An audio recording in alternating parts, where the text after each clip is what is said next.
Salve família Palmeiras! E vamos para os destaques do nosso Verdão. Tem atualização de gringo no Palmeiras. Dirigente São Paulino pedindo desculpas. Verdão no Canindé e muito mais. Então já deixa seu like, se inscreve no canal e vamos pro vídeo. Vamos começar com uma curiosidade bem legal. O Palmeiras se destacou como o time com a melhor defesa do Brasil nos últimos 10 anos. Segundo um estudo do espião estatístico do GE, desde 2015, o Palmeiras não sofreu gols em 43,4% dos seus jogos oficiais.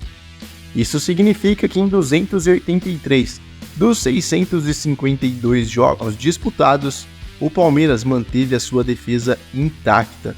E os que ficaram mais próximos do Verdão foi o Grêmio e o Inter, que ficaram no segundo e terceiro lugar, respectivamente, no ranking de defesas menos vazadas. O Palmeiras conseguiu não sofrer gols em 165 jogos como mandante e em 118 jogos como visitante. E olha só como temos que segurar um pouquinho a corneta. Um dos grandes responsáveis por essa marca impressionante é o goleiro Everton. Ele atuou por 166 partidas sem sofrer gols, o que representa quase 60% dos jogos do Palmeiras sem ser vazado desde 2015. É um grande goleiro, eu acho que ele vai conseguir dar a volta por cima nessa má fase aí, não é mesmo, torcedor? O último jogo já foi bem melhor, então vamos segurar um pouquinho os xingamentos e tudo mais. Eu também fiquei bravo contra o Corinthians, mas não tem como negar que é um grande goleiro e se voltar à boa fase, é um dos melhores do Brasil. E outro bem importante para essa marca aí é Abel Ferreira. Com ele como técnico, a média de gols sofridas por partida do Palmeiras foi ótima e melhorou quando ele chegou ao clube, passando de 0,90 para 0,79 gols por jogo. Na temporada atual, o Palmeiras já disputou 12 partidas e não sofreu gols em metade delas. Legal, né, torcedor? E olha que a gente ainda tem um desfalque muito importante do Gustavo Gomes aos bons jogos. Isso aí só mostra a força do elenco e como uma boa defesa é bem importante para um time campeão, não é mesmo? E eu já falei, a nossa defesa para mim é muito bom, nós contamos com 4 jogadores excepcionais. Gustavo Gomes, não preciso nem falar. O Luan, que apesar de ser perseguido pela torcida, é muito bom e eu acho que seria titular em qualquer equipe da Série A. O Murilo também é outro que dispensa apresentações, tanto é que até foi convocado nessa última chamada aí para a seleção brasileira. Então é um zagueiraço. E outro é o Naves, que é da base, mas joga um bolão. É uma grande promessa esse jogador. Então, se tem uma posição que a gente tá bem, é essa da zaga, né, torcedor?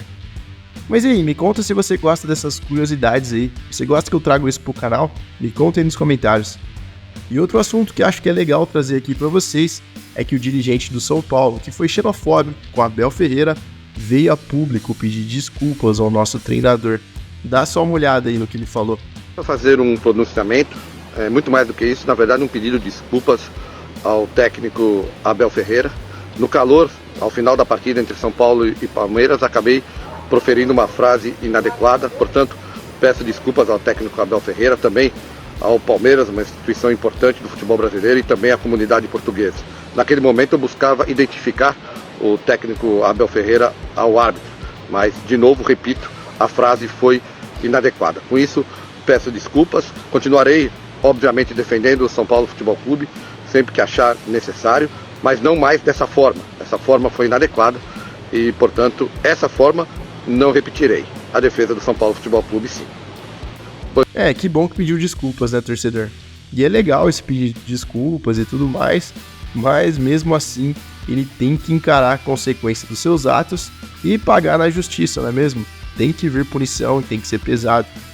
Mas que bom que teve esse pedido aí, essa boa atitude do dirigente São Paulino, não é mesmo? Mas vamos concordar que demorou, hein? Eu acho que ele esperou para ver se ia classificar ou não. E como classificaram com uma grande ajuda da arbitragem, aí ele resolveu vir pedir desculpa. Mas tá bom, né? Pelo menos pediu, não é mesmo? E agora vamos falar sobre um assunto que tá ficando bem chato. O Palmeiras está enfrentando um problema sério com o gramado do Allianz Parque. A cortiça que vai ser usada no gramado sintético do estádio está presa na Vigia Agro, que é um sistema do Ministério da Agricultura que fiscaliza produtos que entram no Brasil. 6 carregamentos de cortiça foram importados de Portugal e 2 deles já até foram usados no gramado, chegaram aqui e estão tudo certo. Mas os outros 4 estão parados nessa vigia agro aí. E por ser um produto natural, a cortiça precisa ser liberada por eles para poder ser usada no Allianz Parque. E como pode, né, torcedor? Eles já liberaram uma parte desse material, todo mundo sabe que vai ser usado em um gramado de futebol e os caras ficam nessa burocracia toda. Uma parte já passou e a outra tá barrada, do mesmo material, igualzinho. Não faz sentido nenhum isso, na verdade. Esse Brasil é uma loucura, né? O problema é que ninguém sabe quando que essa liberação vai acontecer.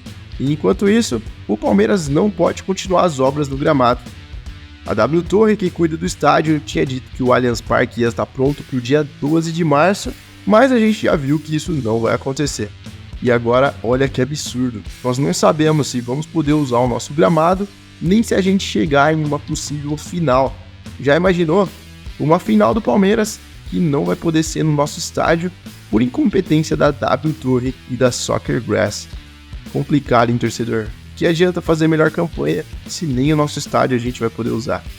Mas aproveitando que a gente está falando de estádio, muito se falou esses últimos dias aí da gente usar o Canindé como casa, enquanto a gente está tendo esse problema com o Allianz. Mas a ideia não durou muito, o Palmeiras já decidiu que vai continuar usando a Arena Barueri como segunda casa, mesmo com o problema no Canindé sendo resolvido.